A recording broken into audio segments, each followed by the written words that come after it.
संसार में यदि ईश्वर की सबसे अद्भुत और अनमोल रचना किसी और को कहा जाए तो वह है स्त्री। लेकिन क्या आप जानते हैं कि जब भगवान ने स्त्री की रचना की तब उन्हें सबसे अधिक समय क्यों लगा? ऐसा क्या विशेष था जो किसी और रचना में नहीं था? आज की यह कहानी आपको अंत तक सोचने पर मजबूर कर देगी। सृष्टि की रचना पूरी हो चुकी थी। पर्वत, नदियाँ, समुद्र, पशु-पक्षी, वृक्ष और मनुष्य सबका निर्माण हो चुका था, लेकिन भगवान अभी भी अपनी एक विशेष रचना को बनाने में लगे हुए थे। दिन बीत गए, फिर कई और दिन बीत गए, लेकिन भगवान का कार्य पूरा नहीं हुआ। भगवान के एक सेवक ने यह सब देखा और वह हैरान था। उसने कभी भगवान को किसी रचना में इतना समय लगाते नहीं देखा था। वह विनम्र होकर बोला, हे प्रभु, आपने करोड़ों ब्रह्मांडों की रचना एक क्षण में कर दी। सूर्य, चंद्रमा, पृथ्वी और असंख्य जीवों को भी आपने पलक झपकाते बना दिया। फिर एक रचना को बनाने में इतना समय क्यों लग रहा है? भगवान मुस्कुराए और बोले, वत्स, यह कोई साधारण रचना नहीं है।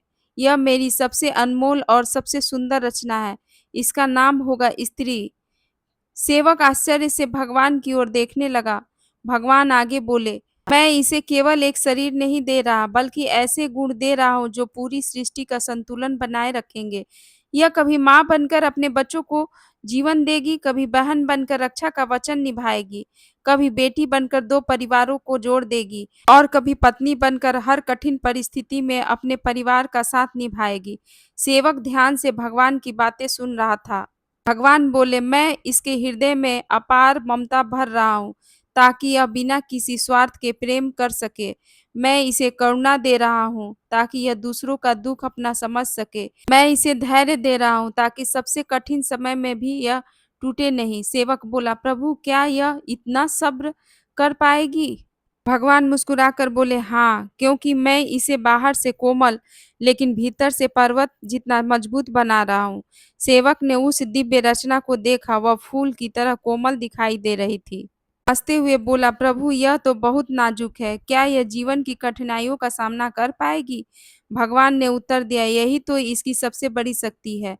जो बाहर से सबसे कोमल दिखाई देता है, वह भीतर से सबसे अधिक मजबूत भी हो सकता है।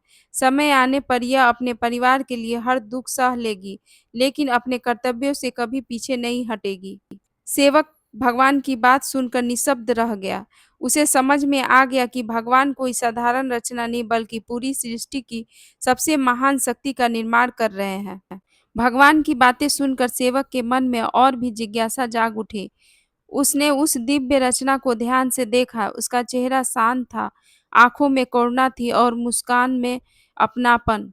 सेवक ने पूछा, हे प्रभु, आपने इस इतना धैर्य, प्रेम और ममता तो दे दी, लेकिन क्या यह संसार के दुखों को सह पाएगी? भगवान मुस्कुराए और बोले, वत्स, संसार में सबसे अधिक परीक्षा इसी की होगी। कभी इसे अपने माता-पिता का घर छोड़ना होगा, तो कभी अपने बच्चों के लिए अपनी इच्छाओं का त्याग करना होगा।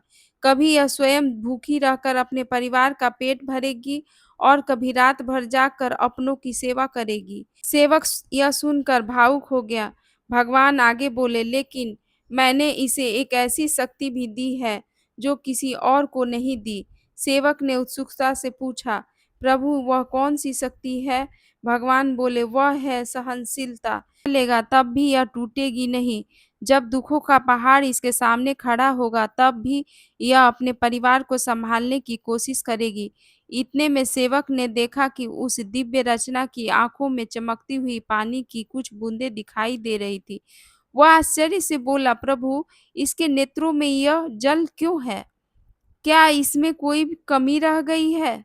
भगवान मुस्कुराए और बोले, नहीं वत्स, यह कोई कमी नहीं है, यह इसकी सबसे बड़ी शक्ति है। सेवक बोला, मैं समझा नहीं प्रभु। भगवान ने उत्तर दिया, जब इसके हृदय में अत्यधिक पीड़ा होगी, जब यह किसी अपने के लिए चिंतित होगी, जब इसका मन दुख से भर जाएगा, तब यही आंसू इसके मन का बोझ हल्का करेंगे। ये आंसू इनकी कमजोरी नहीं होंगे, बल्कि इसे फिर से खड़ा होने की शक्ति देंगे। दुनिया इसे रोते हुए देखेगी, लेकिन कोई नहीं जान पाएगा कि हर आंसू के बाद यह पहले से अधिक मजबूत बन जाएगी। सेवक भगवान की बात सुनकर नतमस्तक हो गया। भगवान फिर बोले, मैंने इसके हृदय में क्षमा का गुण भी रखा है। कई बार लोग इसे चोट पहुँचाएँगे, इसका अपमान करेंगे, इसकी भावनाओं को समझेंगे नहीं।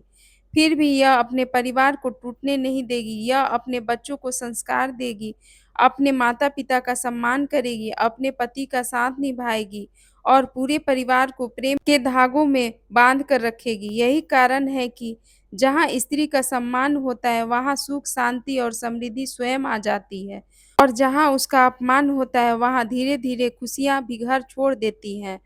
सेवक की आँखें श्रद्धा से भर उठी। उसे अब समझ में आ चुका था कि भगवान स्त्री को केवल एक मनुष्य नहीं, बल्कि पूरे परिवार और समाज की आधारशिला बनाकर पृथ्वी पर भेज रहे हैं। सेवक भगवान की बातें सुनकर भावुक हो गया। अपने हाथ जोड़कर कहा, हे प्रभु, अब मैं समझ गया कि आपने इस रचना को बनाने में इतना समय क्यों लगाया। लेकिन क्या संसार हमेशा इसका सम्मान करेगा? भगवान कुछ क्षण मौन रहे, फिर बोले, वत्स, यही इस रचना की सबसे बड़ी परीक्षा होगी।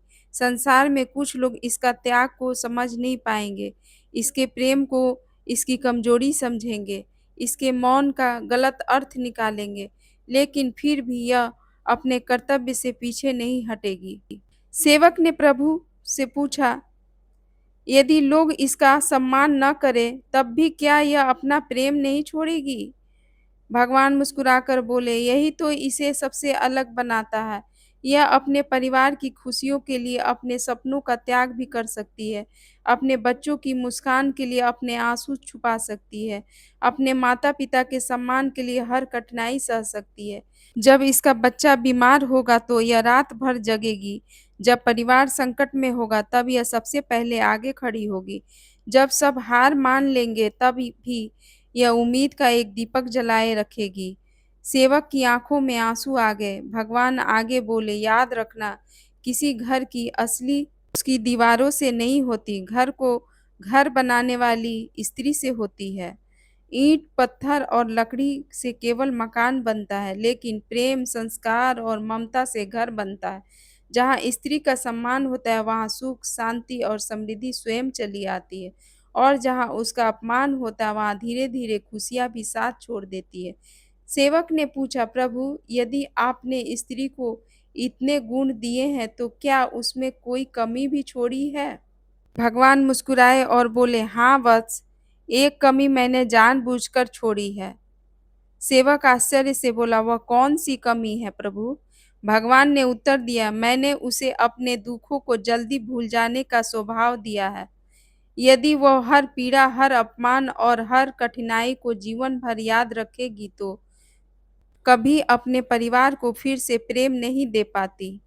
इसलिए उसके हृदय में क्षमा और भूल जाने की शक्ति रखी है। यही उसकी सबसे बड़ी ताकत भी है और दुनिया जिसे उसकी कमजोरी समझ लेती है, वह बार-बार टूटेगी, लेकिन हर बार फिर से उठ खड़ी होगी।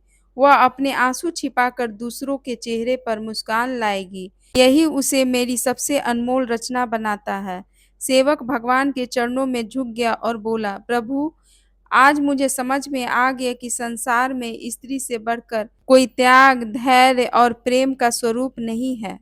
भगवान ने कहा, याद रखना वत्स, जिस घर में स्त्री का सम्मान होता है, वहाँ मेरा आशीर्वाद स्वयं निवास करता है और जहाँ उसका अपमान होता है, वहाँ सुख अधिक समय तक नहीं टिकता। इतना कहकर भगवान ने उस दिव्य रचना में प्राण फूँक दिए। वह मुस्कुराई और उसकी मुस्कान से पूरा वातावरण प्रकाश से भर गया। देवताओं ने पुष्प की वर्षा की और भगवान बोले, आज से यह मेरी सबसे अनमोल रचना कहलाएगी।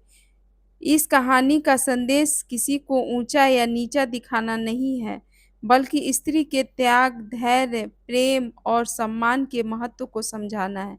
हर माँ, बहन, बेटी और पत्नी सम्मान की अधिकारी है।